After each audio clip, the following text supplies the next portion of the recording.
is it fucking doing that? I'm getting really mad. Wait, now it's just too much with the screen locking like that. Oh. Ow. Okay. Out an economy that benefits everyday Americans coming out of COVID and an inflationary environment. And they think they're going to run on not so much better than Trump and abortion. And I think that a lot of people are looking at Ron DeSantis and they're saying, looks like he's going to skip his exploratory phase and just get in. And they're saying that the abortion, signing on to a 6-week abortion, whether you're the most pro-life person in the world politically, that might help them in the primary, but not in the general. Is that the conventional wisdom in Washington? That is the conventional wisdom, that signing the 6-week ban was a political misstep, especially at that time. You know, listen to the room, and, you know, 15 weeks, you can make the case that that's a reasonable law, and that the folks that are pushing for no ban or no restrictions are the extremists, and that's where many Republicans are trying to get. But when you get to 6 weeks, it becomes a lot harder to make that argument. And, you know, DeSantis did that in a way that didn't seem like he explained it all. So, yeah, politically, that's the conventional wisdom. You know, I love this stuff. You love it more than anybody else I know, too, but you're also at the hub of reporting it, so you got to be calm. I can be kind of emotional on the radio. That's one of the great things, but you have to report it. I love it because it's so similar to sports.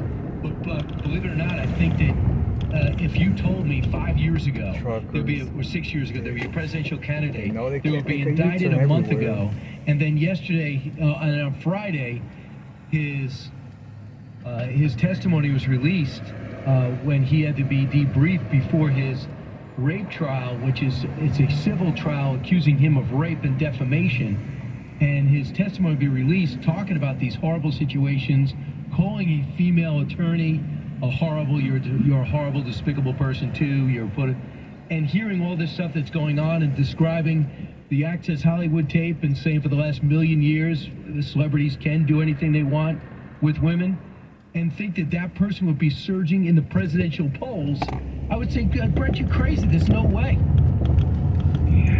That's what's happening. I would have said that 8 years ago, but after 2016, after the Access Hollywood tape, after the "I like prisoners who weren't captured" John McCain comment, I think that it just changed. You know, like the world changed, and it's interesting. I don't think we're done with indictments. I think that the special counsel may move forward on handling of documents. I think there could be something in Georgia, and it seems with the broad brush that it's political, and the former president will try to do that and probably do it effectively with his base.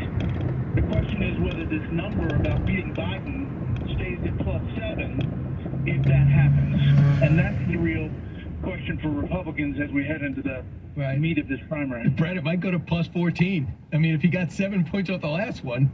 Exactly. And I do expect the 2 more indictments, just judging by everything I've seen before. And also, there's a lot of lawyers who we both talk to who say that both of these cases are beatable on Trump's part, and they both have holes in it. And I will say that we're not really hearing much about the Biden investigation, but this is the week that we have. Tuesday is the debt ceiling meeting. On Wednesday, James Comer says, hold your horses. I have Hunter revelations and Biden family revelations. On Thursday, the end of Title 42. Can we just real quick go through all 3 days? On Tuesday, the debt ceiling. And judging by how horrendous these numbers are and what the House was able to pass, and with 45 Republican senators signing on to it, do you believe that somehow Biden says, okay, let's work together instead of give me a clean debt ceiling?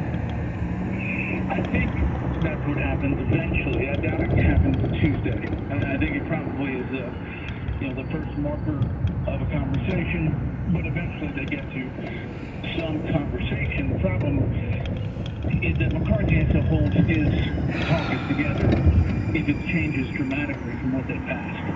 And so then it becomes that Democrats have to sign on to whatever cuts Biden agrees to. So it's a little bit of a dance here. but I think that dance starts on Tuesday. Wednesday. 42. Yeah. No, go ahead. Wednesday. Just yeah. Wednesday on Wood Comer's Revelations, he said, "Hold your horses, DOJ. I wait till Wednesday before you indict Hunter." Yeah, I mean, there's all kinds of stuff that's coming out of that committee, and they've been following the money. Now they have whistleblowers, and I think that they're digging in, and if there are more revelations, they're going to pass them on to the DOJ and FBI. Please, but meantime, the FBI, they're looking for that paper of the one whistleblower who said that there's a document there, and they've got to come forward with it. I know on Thursday, goodbye Title 42 already. The Border Patrol Union put out there's 7,700 coming. I mean, I saw the video that Mnuchin put up over the weekend that even Elon Musk tweeted on. I mean, we've never been down this road before. No, this is uncharted territory, and we've seen big numbers on the border, but I don't think tied to one specific date we've seen this kind of movement. And so here we are, and I don't think the administration has any answer. And you listen to Kristen Sinema, she says she's really, really worried that there is no answer. And I think it's going to come to a head Thursday. It will, and then we'll see what happens. Hey, Brett, thanks so much. I know it's going to be a big week. Thanks so much for joining us. You bet.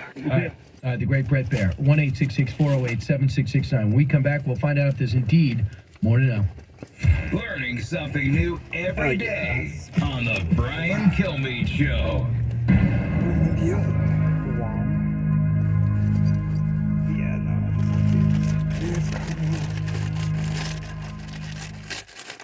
Wesley Financial Group is not a law firm. This story is called The Ugly Truth About Timeshare. If you think you've done your family a favor by buying a timeshare, you need my help. Hello, I'm Chuck McDowell, CEO and founder of Wesley Financial Group. 10 years ago, I started helping folks cancel their timeshare. In the process, started what's now called... Okay, where's my...